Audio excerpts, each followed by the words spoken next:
walba oo meeshan fadhido magaciisa fadhido iyo masrafyada ay ugu salaamayaan. Waxaan aad ugu faraxsanahay inaan ka qayb qaato ama ka hadlo xafladan aad u quruxda badan ee lagu soo dhaweynayo laguna mahadcelinayo wasiirkeena sharafta badan iyo weliba ballanqaadadii uu sameeyey inuu noo fuliyey mudane wasiir iyo inta dalkaaga taagneed waxaan leenahay waa mahadsantihiin jazaakumullahu khayran. waxaa noo sameynaysaa marka waaye tacaawun cala albirri waaye waana waajibina saaran marka waajibkiina laga soo tago mashruucan weyn aad ku kulmaysaan shaacada ummadda Soomaaliyeed ardadeeda waxay leenahay taariikhda ay xusi doonto. waa mahadsantihiin, shukran. anigoo ka hadlayo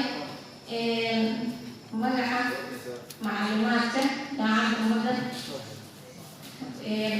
waan ku faraxsanahay kulley macabir dareenkeyga iyo sidaan u hadli lahaa farxadda iyo weliba agabka qiimaha badan teknolojiyada casriga uu kusoo kordhiyey wasiirkeena jaamacadda ummadda Soomaaliyeed. sidoo kale waxaan aad ugu mahadcelinayaa professor Maxamed zero kasoo bilaabay ayada ummadda ka quusatay jaamacadda ummadda in dib loo furo. professor waxaan ku leenahay shukran, aad u mahadsantahay taariikhda.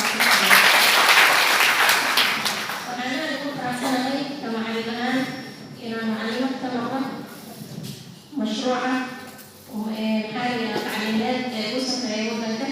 marka aad ugu faraxsanahay saykalkeyga. waxaan rabaa marka inaan maanta shirad yar ka dhaho mashruucan taakulo. waxaan leeyahay soo dhawaada shirad yar aan rabaa inaan idinla maxaa la yidhahdaa idinla wadaago mashruucan taakulo.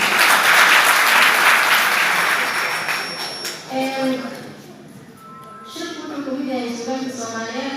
waxaan ugu jecelahay sharbaan yihiin abbaanay yihiin laakiin sida ay dhihi jireen abbaanada oo kale ah waayaan caaw.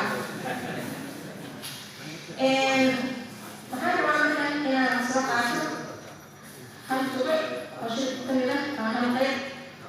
waxay dhacaysaa sulka 3 howlnaadoo ka kutaan mashruuca taakulo waa utii mashruuca taakulo ee caawa marka inaan rabaa inaan markayaan ka sheega doolayaa 3 howlnaadoo ka kutaan mashruuca taakulo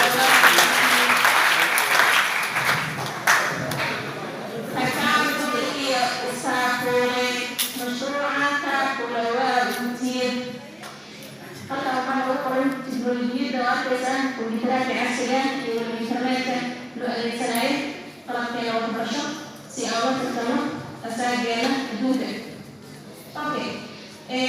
teknolojiyo tacliim bir ah mashruuca taakulo waa utiin